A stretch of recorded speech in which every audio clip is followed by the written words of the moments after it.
자, 이번 강의에서는 1920년대 일본의 경제 침탈에 관한 내용을 들어가게 될 겁니다. 지난 강의에서 우리가 수업했던 게 20년대 문화 통치와 30, 40년대, 그 다음에 1910년대 경제 침탈을 이야기했는데요. 여기서 가장 중요한 것은 1910년대 경제 침탈에서 토지조사 사업을 가장 크게 보시기 바랍니다. 그 다음에 참고로 나오는 게 회사령 허가제라든가 20년대 문화통치의 기만성이 등장하기 시작을 합니다. 자, 그러면 이번 강의에서 나오게 되는 20년대 경제침탈을 들어가도록 하겠습니다. 자, 칠판을 들어가도록 합니다. 자, 20년대 02에 경제침탈이라고 이야기를 하게 되는데 이게 1920년대 겁니다. 결론적으로요. 자, 그러면 여러분 교재에 제일 처음에 나오는 게 회사령을 철폐하고 있었다. 이렇게 우리가 등장합니다. 그러면 처음에 나오게 되는 게 우리가 회사령을 철폐라고 이야기를 하기 시작을 하는데요. 실질적으로 이 회사령을 철폐라고 쓰는 경우도 있고 또는 어떻게 하는 경우도 있냐. 신고제라고 하는 경우도 등장하게 됩니다. 이게 시험 문제에서 철폐로 쓰는 경우도 있고 신고제로 쓰는 경우도 있기 때문에 두 가지를 다 보시면 될 겁니다. 그러면 1910년대와 20년대의 차이점을 구분하는데요. 1910년대는 회사령이 무슨 제였다고 이야기를 합니까? 총독 허가를 받는 허가제였어요. 그 이유가 민족적 성장을 억제한다든가 일본 국내의 공업화를 위한 목적이라 그랬습니다. 근데 허가를 한다는 이야기는 신고보다는 좀 더 불편하게 될 겁니다. 근데 신고제로 바뀌었다든가 또는 허가제를 철폐했다는 이야기는 일본의 목적을 달성했다는 이야기가 됩니다. 그래서 국내에서 1910년대 회사 설립에 꽤 불편성이 등장하고 있었다. 이러지만 일본에서 1914년부터 18년까지 나왔던 1차 세계대전 이후 때 일본의 경제가 굉장히 성장을 하기 시작을 합니다. 그러면서 회사가 꽤 설립되고 있다 보니까 이때 자본을 투자할 필요성이 등장하고 있었다. 그래서 이 회사령 철폐했던 의도 또는 목적이라고 이야기를 하는데요. 우리나라를 무슨 시장으로 만들고 있었다? 자본 투자 시장화하려고 한 겁니다. 그러면서 회사령을 철폐하고 있었다. 그러다 보니까 일본 자본이 많이 들어오기 시작을 하는 거예요. 이때 일본 자본이 들어오면서 소자본이 들어왔던 분야도 있고 대자본이 들어왔던 분야도 등장하게 됩니다. 그러면 소자본이라고 이야기를 하면 제사라든가 면방지 또는 식료품이 소자본으로 등장하겠지만 대자본은 광업 분야에서 대자본이 들어오기 시작을 합니다. 이게 나오게 되겠고요. 두 번째로 나오게 되는 게 관세를 철폐했다고 이야기를 하게 됩니다. 자, 일본과 관계되면서 관세에 관한 내용을 이쪽에서 보도록 하겠습니다. 그러면 우리나라가 개항을 하면서 일본은 관세가 있었느냐 없었느냐? 그러면 관세를 매길 수 없었다 그랬습니다. 우리나라에서 열강에 대해서 관세를 처음으로 매기기 시작을 한 것은 미국과 수교조약을 맺었던 조미 수호 통상조약으로 처음으로 관세를 매기기 시작을 하고 있다. 그러다가 일본이 관세를 내기 시작을 한 게 언제였느냐? 그러면 이게 이모군란 이후라고 이야기를 하기 시작을 합니다. 이모군란 이후 때 일본과 체결한 조약이 조일 통상장정이 등장하고 있어요. 그때부터 관세를 매기던 겁니다. 결론적으로. 근데 일본은 1910년대 회사령 허가제서를 운영하다가 어느 정도 자본을 축적하다 보니까 이 자본을 우리나라에 투자하려고 노력을 합니다. 그러다 보니까 또 하나 노력하고 있지만 또 하나 일본은 공업화가 만들어지면서 생산량이 꽤 등장한다는 이야기가 나와요. 그러면 그 물건을 어떻게 합니까? 한반도에서 팔아야 되기도 하겠죠. 결론적으로. 그래서 우리나라에서 물건을 팔기 위해서 1923년에 관세를 다시 철폐하게 됩니다. 근데 이 관세를 철폐하게 되는데 여기서 끝나버리면 안 돼요. 그러면 이 관세를 철폐하면은 국내 기업에는 도움이 된다, 안 된다? 안 된다는 문제가 등장하게 됩니다. 그래서 관세를 철폐하려고 하다 보니까 22년에 우리나라에서 나왔던 운동이 하나가 등장하고 있어요. 이게 우리나라 사람은 우리나라 물건을 써야 된다. 이 운동을 우리가 무슨 운동이라고 이야기를 합니까? 평양에서 등장했던 물산장려운동이 등장하고 있었다. 이래서 관세를 철폐해서 나온 운동이 아니라 관세를 철폐하려니까 나왔던 운동이라고 이야기를 하면서 물산장려운동이 등장하고 있다. 잊어먹지 않기를 바랍니다. 자, 그러면서 우리가 등장하고 있다. 이렇게 나오겠고, 신은행령이 등장하기 시작을 합니다. 1127년에 신은행령이 등장하게 되면서 우리나라의 은행들이 굉장히 많이 어디로 편입이 된다? 일본 은행으로 편입이 된다. 근데 여러분은 신은행령은 27년 정도에 나왔는가 보다. 이 정도에서 끝내셔도 관계는 없습니다. 그러면 가장 중요하다고 이야기를 하는 인자 뭐가 나오느냐? 산미증식 계획이 등장하기 시작을 합니다. 이 산미증식 계획은 자 1920년대 경제 침탈 내용으로 제일로 중요한 내용입니다. 그러니까 여러분이 꼭 머릿속에 넣어두시면서 시험 문제에 대처하셔야 될 겁니다. 결론적으로요. 자, 그러면 이 산미증식 계획이 나온다고 이야기를 하는데 이것은 무슨 말이냐? 미가 무엇을 이야기하냐면 쌀을 이야기합니다. 쌀의 생산량을 늘리려는 계획이었다. 그래가지고 일본은 이것을 수탈하려고 하고 있었다. 그래서 우리가 산미증식 계획을 실시했던 목적이라고 이야기를 하면 미국 수탈이라고 이야기를 합니다. 미국 수탈을 위해서 산미증식 계획을 일으켰다. 그러면 산미증식 계획을 했다는 이야기는 미국을 가져가려고 하다 보니까 일본에서는 미국이 남는다 부족하다는 이야기가 나와요. 결론적으로요. 그러면 미국이 부족한 배경을 잠깐 이렇게 보도록 합시다. 결론적으로요. 일본은 1910년대 회사령을 무슨 제? 허가제를 통해서 회사 설립을 굉장히 일본 내에서는 장렬해요. 그러면 공장이 많이 설립되다 보니까 어떤 결과가 나오게 되느냐? 자, 농민들이 어디로 갑니까? 도시로 가서 공장에 취업을 하기 시작을 하게 됩니다. 그러다 보니까 농민이 줄어드는 결과는 농업 생산량이 부족한 결과가 나와요. 그래서 이것이 나오게 된 배경이라고 이야기를 하면 결과적으로 미국이 부족한 결과가 나오고 있었다. 그러다 보니까 1918년에 쌀값이 폭등하는 건 당연하겠지만 18년에 여자분들이 쌀 가게를 습격하는 쌀 폭동과 같은 게 등장하게 됩니다. 이 쌀 폭동은 정치 지배자들한테 도움이 안 되는 결과가 나오겠고 그래서 쌀을 결론적으로 일본 국민한테 갖다 주면서 반발을 무마해야 되겠다는 이야기예요. 그래서 우리나라에서 산미증식 계획이 등장하고 있었다. 이 산미증식 계획이라고 이야기를 하는데 이 산미증식 계획은 자 1차 계획이 있고 2차 계획으로 나눠지기 시작을 하게 됩니다. 그러면 1차 계획은 1920년부터 원래는 35년까지 계획을 했어요. 그러나 25년까지 시행하다가 이것은 단절이 되기 시작을 하게 됩니다. 그러면 왜 25년까지 시행하다가 단절했느냐? 자본이 우리나라에 투자되지 않는다는 이야기예요. 결론적으로요. 그래서 단절시키고 다시 26년부터 38년까지 계획을 잡았습니다. 그러나 실제로 우리 산미증산계획은 언제 종결되느냐? 그러면 34년 무렵에 종결돼 버립니다. 그러나 우리가 일반적으로 산미증식 계획은 언제부터 언제까지 계획이라고 이야기를 하느냐? 그러면 1차 계획을 일반적으로 이야기를 해요. 그래서 20년부터 35년까지 시행하려고 했다. 그러나 34년에 종결됐다. 거의 이런 식으로 끌어가고 있으니까 그러게 대처하시면 될 겁니다. 그러면 쌀을 증산하기 위해서는 나름대로 뭐가 있어야 됩니까? 방법이 있어야 될 거 아니에요. 결론적으로. 그래서 쌀을 증산한 방법으로 제일로 처음에 우리가 생각하는 게 토지를 늘려야 되기 때문에 개간이나 간척을 하게 됩니다. 그러면서 농경지를 늘리고 있었다. 근데 여기 손도 가지 말까? 산미증식 계획은 무엇을 증산한다? 밀을 증산하는 거예요. 쌀만을 증산하는 거지 콩이라든가 다른 작물, 보리라든가 이런 작물이 증산하려고 했다면 틀리는 겁니다. 그래서 산미증식은 쌀 위주의 단장 농업이라는 게 조금 이따 언급을 하겠습니다만 어쨌든 개간과 간척을 통해서 농경지를 확대한다. 이렇게 나오겠고 수리시설을 설립하기 시작을 하게 됩니다.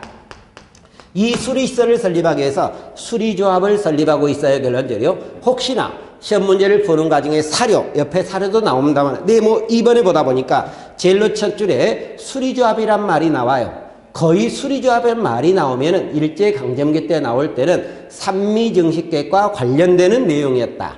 이렇게 우리가 생각하시면 되겠고 또 하나 품종을 개량한다고 이야기를 하게 됩니다. 근데 산미증식계획은 우리나라 사람이 먹을 거냐, 일본 사람이 먹을 거냐? 일본 사람이 먹을 거예요. 그러면 이 품종도 결론은 한국인 기호에 맞는 게 아니라 일본 기호에 맞는 품종이라는 이야기가 언급이 될 겁니다. 이렇게 대처하시면 되겠고, 퇴비를 사용하고 있었다. 근데 이 퇴비라는 것은 우리나라 전통적으로 사용한 비료 중에 하나예요. 근데 이 퇴비만 사용할 뿐만 아니라 또 하나 사용하는 게 화학비료도 사용하기 시작을 하게 됩니다. 이 화학비료를 사용하기 위해서 1927년에 조선질소 비료공장도 만들어지기 시작을 합니다. 이러면서 우리가 등장하겠고, 하나 더 나오는 게, 자, 밭을 뭐로 바꾼다? 논으로 바꾼다, 이런 말까지 나옵니다. 자, 산미증식계획은 밀을 증산한다 그랬어요. 밭에서 나오는 것보다는 어디서 나옵니까? 논에서 나오는 거잖아요, 결론적으로. 그래서 밭을 논으로 바꾸는 형태가 등장하고 있다. 근데 여기서 잠깐, 한국사에서 밭을 논으로 바꾼다는 것은 몇 번 나오느냐? 딱 2번밖에 안 나와요. 여기서 한 번 하고 조선 후기 때 한 번 나와요. 그때 2번밖에 등장하지 않고 있다. 이러면서 산미증식계획을 하고 있어요, 결론적으로. 근데 이 산미증식계획을 하는 과정에 생산량은 늘어났습니까? 줄어들었겠습니까? 당연히 생산량은 늘어났을 거예요. 그런데 일본으로 가져가려고 하니까 수탈량도 꽤나 늘어났을 거예요, 결론적으로. 당연히 등장하는데 실질적으로 생산량이 더 많았느냐, 수탈량이 많았느냐, 이렇게 보는 겁니다. 그러면 생산량이 많았다. 다시 이야기하면 산미증식계획으로 생산하려고 했던 목표량이 등장합니다. 근데 이 목표량은 목표를 달성했다, 못했다? 달성하지 못했습니다.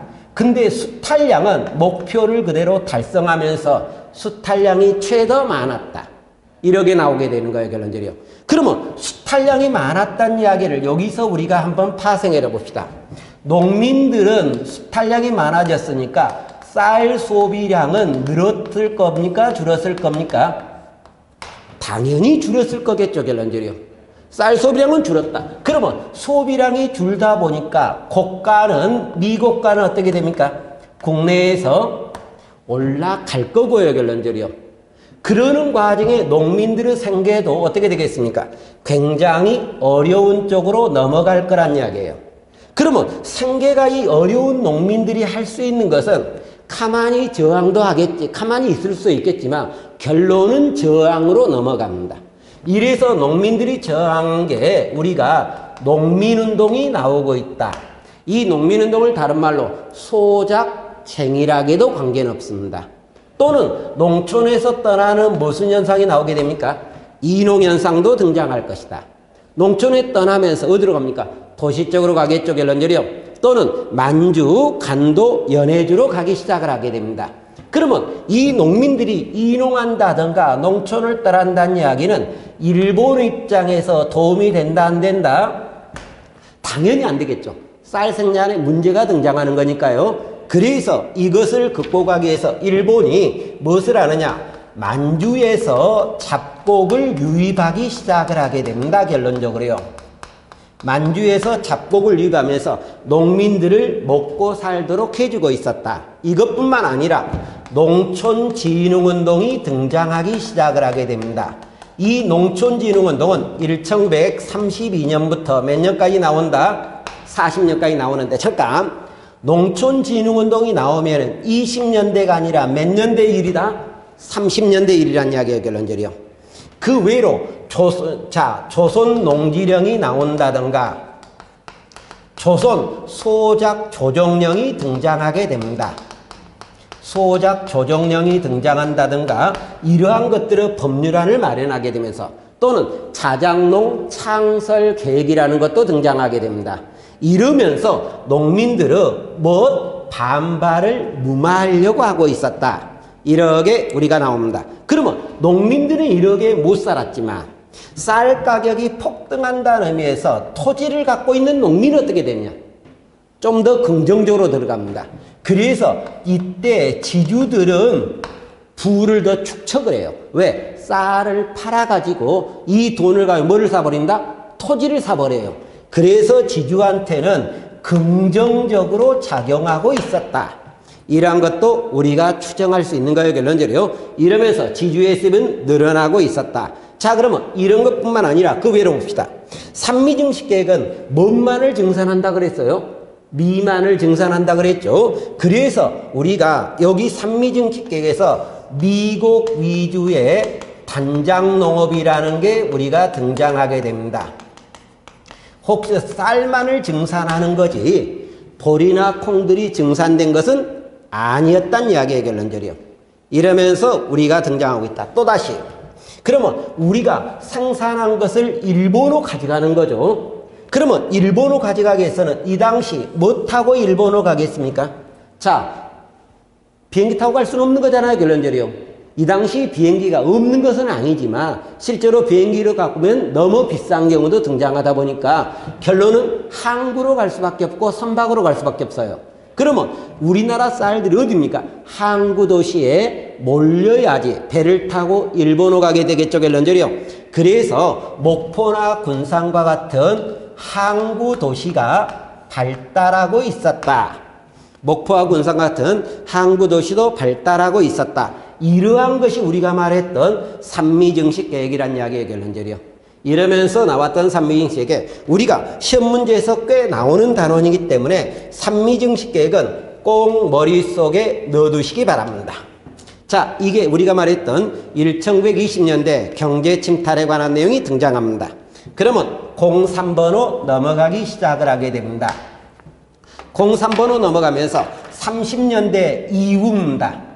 1930년대 이후에 경제 침탈이 등장하고 있었다. 자, 그러면 우리가 20년대하고 30년대를 구분하는 가장 대표적인 사건이 뭐라 그랬습니까? 만주사변. 31년에 있었던 만주사변이 기본이 되겠고, 그러면 이 만주사변이 나오게 된 배경은 29년에 나왔던 공황입니다, 결론적으로요. 우리가 경제공황이 등장하고 있다. 근데 잠깐, 이 경제공황이 나올 때 앞으로 잠깐 올라갈 겁니다. 농업공황도 같이 나와요. 근데 경제공황은 생산량이 너무 많은데 소비량이 떨어지는 거예요. 근데 농업공황도 나오다 보니까 생산량이 많아진 거예요. 그러니까 소비가 떨어지게 됩니다. 그러면 여기서 우리나라에서 쌀을 일본으로 가져간다 그랬어요, 결론적으로.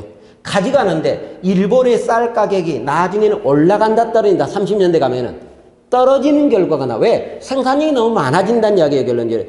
떨어지는 결과가 나오다 보니까 일본 지주들이나 농민들은 사먹는 사람 빼고 도움이 됩니까, 안 됩니까?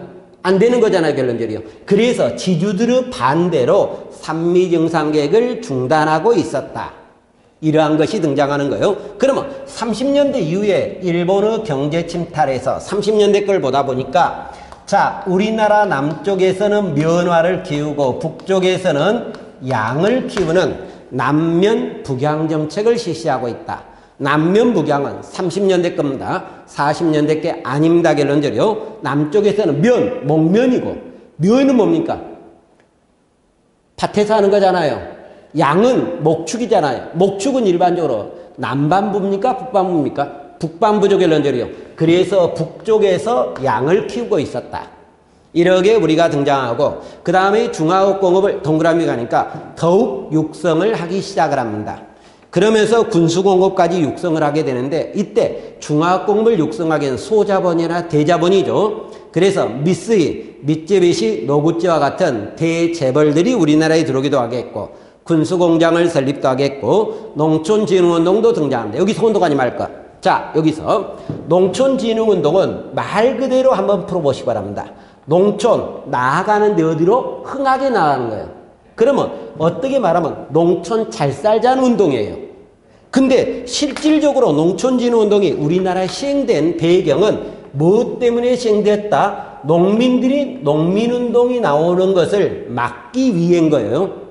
농민들이 생활 개선을 위해서 이 운동을 한 게 아니라 농민운동을 막기 위해서 일본이 추진한 운동이었다. 그 내용에 보다 보니까 춘궁퇴치라든가 좌금퇴치라든가 차금 예방, 이러한 것들이 우리를 표로 하는 농촌진흥운동이 등장하고 있다. 그러다가 37년에 무슨 사건이 하나가 터지느냐. 중일 전쟁이 터지기 시작을 합니다. 1937년 우리가 중일 전쟁이 터지게 되면서 일본은 어떤 일을 하게 되느냐. 자, 전쟁에 우리나라 사람을 끌고 간다든가 물자 수탈이 더욱 강화나옵니다. 그래서 1938년에 국가 총동원령을 제정을 하게 됩니다. 결론적으로요. 그런데 요거에 대해서 문제를 어떻게 냈느냐. 자, 국가 총동원령은 만주사변이 나오자마자 바로 이렇게 지문을 썼다. 바로 이 국가 총동이 나왔다. 그럼 맞습니까? 틀립니까? 직후에 나왔다. 틀렸죠? 결론적이요. 벌써 몇 년의 갭이 등장합니까? 7년 정도 갭이 등장하죠.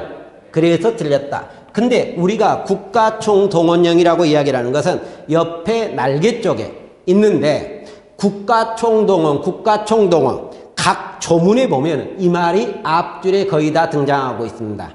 국가총동원 이런 말이 나오면 중일전쟁 1년 뒤에 나왔던 38년 국가총동원령이다. 이 말을 머릿속에 꼭 넣어두시기 바랍니다.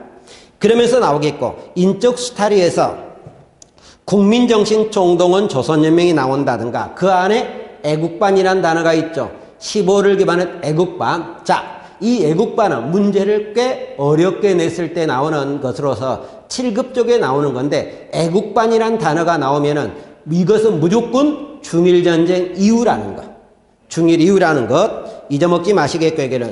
인적 수탈에서 징용령 나오죠. 학도병제 나오죠. 징병제 나오죠. 정신대 근무령. 정신대 위안부 개념이죠. 그러면서 물적 수탈입니다. 산미증상계획을 제기하고 있다. 잠깐 앞으로 다시 갑시다. 앞으로 가는데 우리가 산미증상계획은 언제 시작해서 언제 끝났다? 20년에 시작해서 34년에 끝났다 그랬잖아요. 근데 그 뒤에 있었던 산미증상계획을 제기한다. 그러면서 이게 몇 년이라고 돼 있습니까? 40년이라고 돼 있죠. 그러면 일제강점기는 산미증상계획이 2번 나왔어요. 그런데 20년대에 나왔던 산미증상계획은 누가 먹을 목적이었다? 일본 국민이 식량이 부족하니까 먹을 목적이었습니다. 근데 40년대에 나왔던 40년에 나왔던 산미정식계획은 제게는 군수물자 충당용이에요. 그래서 목적이 조금 다르다. 뺏어가는 것은 맞지만 누가 사용하느냐의 목적은 차이가 등장하고 있다. 식량 그러면서 쌀을 뺏어가려고 하니까 쌀의 소비를 늘려야 된다, 줄여야 된다, 줄여야 되겠죠. 그래서 식량 배급제도가 나오겠고 또 쌀만 뺏어가 아니라 다른 것을 더 뺏어가기 위해서 공출제도 만들어집니다. 여러분 여기서 공출제란 단어가 나오면은 무조건 이것은 40년대다. 이렇게 봐버리세요. 그 외로 가축을 증식한다든가 금속류를 회수령을 내리고 있었다. 이것까지가 1930년대와 40년대 경제 침탈에 관한 내용을 이야기했습니다. 그러면 앞으로 다시 가게 될 겁니다. 자, 앞으로 가게 되면 제2장으로 들어가게 됩니다. 앞으로 가서 이야기를 하게 되는데요. 자, 그러면서 3.1운동 이전에 민족 독립운동이라고 이야기를 하게 되면서 1910년대 우리나라 독립운동과 관계되는 내용을 이야기하고 있어요. 자, 그러면 제가 지금까지 이야기했던 게 뭐냐? 일제강점기를 들어와서 제일로 처음에 일본의 통치 방법을 이야기했어요. 그 다음에 두 번째로 이야기했던 게 경제 수탈 논리를 이야기했어요. 그러면 이번에는 세 번째 큰 타이틀 개념이 될 겁니다. 인자 우리나라 저항이에요. 독립운동이라기도 관계는 없습니다. 근데 가로 일본에 가다 보니까 10년대 독립운동의 방향이라고 이야기를 하면서 을사조약 이후에 우리나라 독립운동은 어떤 운동이었느냐? 그러면 을사조약이 1905년이었잖아요. 05년에 우리나라 독립운동은 두 가지로 나눠진다 그랬습니다. 하나는 서서히 독립을 하자 애국 개몽운동이라 그랬고 싸움에서 독립하자 의병이라 그랬어요. 결론적으로요. 이런 두 가지 운동이 1910년대에는 인자 좀 달라지기 시작을 하게 됩니다. 비록 계승하는 것이 등장합니다만은 그러면 1910년대에는 국내의 독립운동 방향과 국외의 독립운동 방향이 등장하게 됩니다. 그러면 국내의 독립운동은 어떤 운동이냐? 자, 항일 비밀 결사단체라고 되어 있습니다. 그러면 여기서 1110년대에 항일 비밀 결사단체가 나올 수밖에 없었던 이유가 있어요. 이유가 뭐냐? 1110년대 일본은 언론, 출판, 집회, 결사자를 박탈한다 그랬습니다. 그러면 단체 결성권을 박탈하다 보니까 우리나라에서 나온 단체는 합법단체일 수 없다는 이야기예요. 그래서 비밀단체를 기본화하고 있었다. 이렇게 우리가 등장하고 국외 쪽에서는 해외 독립운동 기지 건설이라고 이야기를 합니다. 그러면 해외 독립운동 기지 건설에 주력을 했던 가장 대표적인 단체는 우리가 신민회라고 이야기를 해요. 그런데 먼저 항일 비밀 결산 국내 것을 이야기하게 됩니다. 이 국내 것을 이야기하는데 옆에 날개 쪽에 사료가 나가 있어요. 복벽주의와 공화정주의라고 되어 있습니다. 그러면 이 말은 어떤 말이라고 이야기를 하느냐? 1110년대 우리나라 독립운동단체였던 항일 비밀 결사단체는 결론 우리나라가 일본으로부터 독립을 하면은 어떤 정부를 구성할 것이냐 이 말이에요. 그러면 첫 번째 복벽주의라는 것은 왕을 인정하는 주의예요. 왕을 인정하니까 군주제라는 이야기가 등장할 거예요. 근데 공화정이라고 이야기를 하는 것은 잠깐 현재 우리나라 헌법 제1조 1항 대한민국은 민주공화제 국가다 이렇게 나와요. 그러면 공화정은 현재 우리나라 최고 권력자는 왕은 아니잖아요. 국민이 뽑는 대통령이죠. 그래서 여기는 임금을 인정한 주인데 비해서 여기는 임금을 부정한 주의고, 그러면 현실적으로 복벽주의는 어느 계층이 중심을 띨 거다? 유생들이에요. 그런데 여기는 개화 지식인들이에요. 계몽사상가라기도 관계없는 개화 지식인들이 중심을 띠고 있었다. 그러면 가로 2번 10년대 국내 상황이라고 이야기를 하는데 동그라미 1번에 가다 보니까 일본은 군대를 우리나라에 주둔시켰죠. 결론적으로 헌병경찰제를 실시하게 되면서 언론, 출판, 집회 결사를 박탈하면서 독립운동을 탄압했던 가장 대표인 사건이 백오인 사건이 등장하고 있다. 안학사건을 통해서 백오인 사건이 나오게 되는 거예요. 동그라미에 우리나라 독립운동은 방향을 모색하는 과정에 비밀 결사를 만들어내고 있었다. 그러면서 가로 3에 의병항쟁이라고 이야기를 합니다. 자, 그러면 이때 우리나라의 10년대 우리나라 비밀 결사라고 이야기를 하지만 이때 우리나라 독립운동을 했던 갈래를 보면은 자, 을사적 이때 나왔던 의병 계열이 실질적으로 언제까지 가느냐? 1115년까지 가요. 15년까지 가는데 그 대표적인 의병장으로 여러분 교재에 최응언이 나와 있을 겁니다. 이분이 1115년에 검거돼요.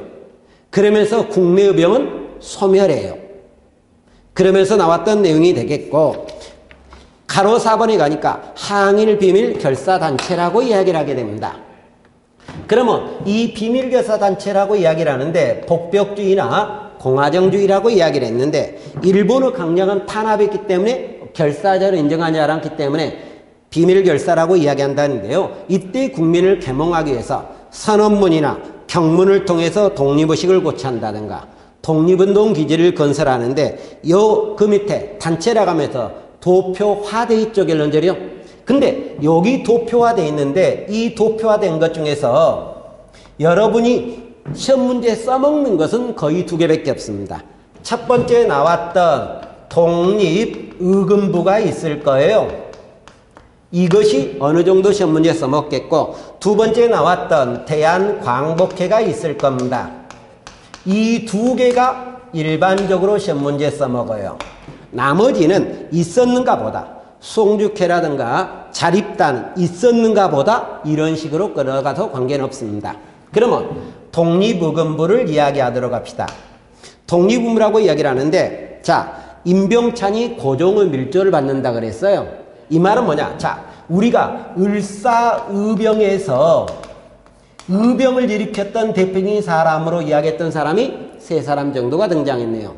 민종식이 홍주성을 점령했다. 최익현이 나오는데 동족과 싸마니를 못하겠다 잡혀서 대마도에서 굶어 죽었던 아저씨. 그때 최익현이 싸움할 때 비록 싸움은 못하고 바로 잡혀버립니다. 그때 같이 의병투쟁을 했던 사람이 누구냐면 이 임병창이에요. 최익현의 제자예요. 근데 같이 대마도 갔다가 이분은 스승은 굶어 죽는데 좀 야사적으로 이야기하면 쥐는 먹었을 거란 이야기예요. 그래서 나중에 살아와요. 그러면서 임병찬이가 고종의 밀조를 받아서 만들었던 단체예요. 그러면 의병이니까 유생이잖아요. 그러면 이분도 유생이다 보니까 고종의 또 밀조를 받았다는 의미에서 이 단체는 당연히 공화제겠습니까? 복벽이겠습니까? 복벽이겠죠. 결론적으로 임금을 인정한 주였다. 그러면서 고종 복위운동을 하는 거예요. 고종의 밀조를 받아서 고종 복위운동을 하고 있다. 그러면서 호남 지방을 중심으로 활동하면서 남한 지역뿐만 아니라 북한 지역까지도 세력을 확장하기 시작을 하게 됩니다. 그러면서 자, 전국적 무력투쟁을 한다. 왜? 의병투쟁했던 사람이잖아요. 결론적으로. 그래서 무력투쟁에 주력을 하고 있었고 그 뒷말이 더 중요한 건데 일본 총리 대신이라든가 조선 총독에게 국권 반환 요구서를 제출했다 그랬습니다. 그러면 여기서 웃고 하나만 넘어갈 게 등장합니다. 어떤 게 웃고 넘어가냐? 잠깐, 이게 합법이에요? 비밀이에요? 비밀단체죠. 근데 총독은 이 단체가 있는지도 몰라요. 비밀단체니까. 근데 총독한테 야, 우리나라 독립시켜줘 그럽니다. 그날부로 아웃 이렇게 나갈 거 아니에요. 결론적으로. 이러면서 우리가 등장하겠다. 이렇게 나오겠고 대한광복회가 등장하게 됩니다. 10년대 건데 이것은 두 계열이 짬뽕이 된 겁니다. 융합이 된 건데요. 의병계열, 혁신유림계열의 대한광복단과 대한광복단이란 단체와 유림계열입니다. 그러면서 또 하나 개화지식인계열, 애국계몽계열의 조선국권회복단이 연합을 하게 됩니다. 그런데 여기서 잠깐 봅시다. 애국계몽계열은 공화제는 인정을 할 거예요. 근데 대한광복단이 유림이라 그래서 혁신을 잠깐 뺍시다. 그러면 여기는 어느 정부 형태를 요구하는 게 일반적이에요? 복벽이겠죠. 여기는 공화제겠죠. 근데 이 단체가 어느 계를 주장하냐면 공화정을 주장합니다. 그러면 이 사람이 어느 정도 개방적인 성향을 떼야 되잖아요. 결론적으로. 그래서 혁신유림이라고 이야기를 합니다. 이러는 과정에 이 단체 박상진을 총사령을 하고 김자진을 부사령으로 이야기를 하게 됩니다. 그러면서 국내나 해외에 지부를 설립한다든가 만주의 독립군을 양성하기 위해서 사관학교를 설립한다든가 또는 무기를 구입한다든가 부호들한테 군자금을 모금하기 시작을 하게 됩니다. 친일부호도 처단하는 거예요. 결론적으로. 그러다가 이 단체가 발각이 돼요. 그럼 어떻게 하겠습니까? 조용히 이 단체는 소멸되겠죠. 결론적으로. 그래서 이 단체 일부 사람이 만주지방으로 이동해요. 그래서 만든 단체가 암살단이라든가 주비단을 만들면서 무장투쟁으로 넘어가고 있었다. 이렇게 나와요. 송죽회, 자립단, 기성회는 그냥 넘기는 방법을 취하도록 합시다. 자, 그러면 지금 우리가 이야기했던 게 10년대 국내 항일 비밀 결사단체와 국외의 해외 독립운동 기지건설이라고 하는데 국내 것은 했기 때문에 이제 국외 것 해외 독립운동 기지건설 이쪽으로 넘어갑니다. 자, 여기는 뒤로 넘기면서 쓰는 방법을 취하도록 하겠습니다. 자, 그러면 국외의 독립운동 기지건설이라고 하는데 여기에 가장 중심이 되었던 단체는 어느 단체가 중심을 띈다 그랬습니까? 신민회가 중심을 띈다 그랬죠. 결론적으로. 그러면 이 애국계몽 사상가들이 독립운동 기지를 했던 목적이 등장합니다. 이 목적은 좀 더 적극적인 독립운동을 전개할 필요성에서 나오게 되는데 이주 지역이라고 하면 만주, 간도, 연해주를 중심으로 하기 시작을 합니다. 이쪽에는 우리나라 사람이 많이 넘어갔어요. 결론적으로. 그러니까 그 넘어간 사람들로부터 어떻게 합니까? 지지를 많이 받을 수 있죠. 그리고 한반도 밖에 있기 때문에 일본의 간섭을 받는다 못 받는다? 덜 받는다는 이야기예요. 그래서 우리가 나오고 있다. 이때 의병계열은 자 의병계열도 넘어간 거고 애국계명계열도 넘어간 겁니다. 이러면서 나오고 있다. 가로 2번 지역이라고 이야기를 하는데 이때 넘어간 지역에서 먼저 나오는 게 연해주적이 나오네요. 이 연해주적은 단체, 자 여기서 시험 문제 푸는 방법 잘 나오는 대목은 아닙니다만 어떻게 보느냐, 어느 지역에서 단체가 어떤 단체가 있었고, 단체가 한 일은 큰 의미가 없어. 이때는 단체가 있었고 혹시나 이 지역에 학교가 있었고 또는 이 지역에 신문이 어떤 것들이 있었느냐, 이것을 중심으로 하고 필요할 때 그때사 무엇을 본다? 단체가 중요한 거 있을 때 그때 본다. 이렇게 생각하시 바랍니다. 그러면 연해주적이 먼저 나오게 됩니다. 연해주적에 먼저 그게 보니까 신문으로 해조신문이 나오고 있네요. 해조신문이라든가 또는 권업신문이 등장하네요. 해조신문이라든가 권업신문, 대동공보가 등장하고 있었다. 그러나 신문에서는 이 두 개 정도 보시면 될 겁니다. 해조하고 권업신문 정도 보시면 되겠고, 근데 이 연해주적에 우리나라 사람이 많이 이주한 배경은 우리나라가 못 사니까 넘어가겠지만 또 하나 연해주는 변방을 개척해서 무엇을 준다? 토지 주는 거죠. 이게 영향도 크게 받으면서 이때 우리나라 사람이 많이 넘어가면서 한국인의 집단부락을 만들어냅니다. 이것을 신한촌이라고 이야기를 하는데 여기 잠깐 이 단어가 나오면은 무조건 연해주지방이다. 연해주지방이다. 그러면서 나오겠고, 디귿에 가니까 한민회가 등장하게 되면서 한민학교가 만들어지게 되겠고요. 결론적으로 13도 의군이 나오게 되는데 이것은 의병들의 통합단체예요. 결론적으로 13도 의군, 그 외로 성명에도 나옵니다. 성명에는 광복의 그날까지 피투쟁을 하겠다는 선언문을 발표했고 권업회가 나오기 시작을 하게 됩니다. 이 권업회라는데 권업이 뭐냐? 실업을 장려한다는 이야기예요.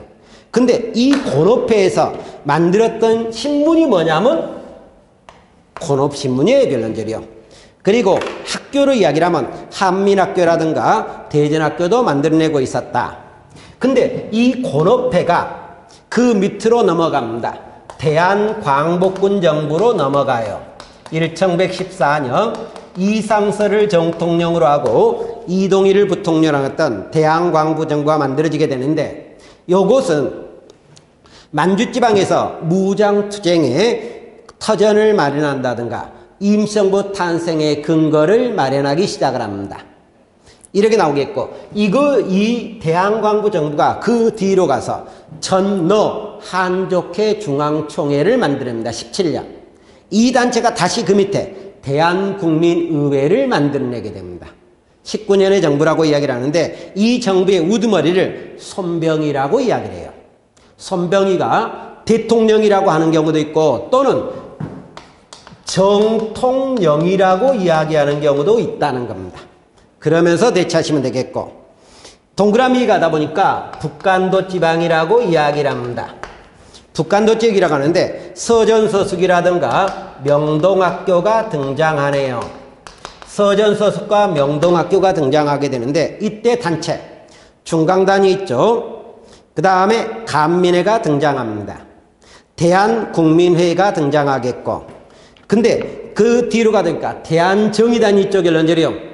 근데 이 대한정의단은 중강단이 변해서 정의단 또는 대한정의단을 만들어내기 시작을 합니다.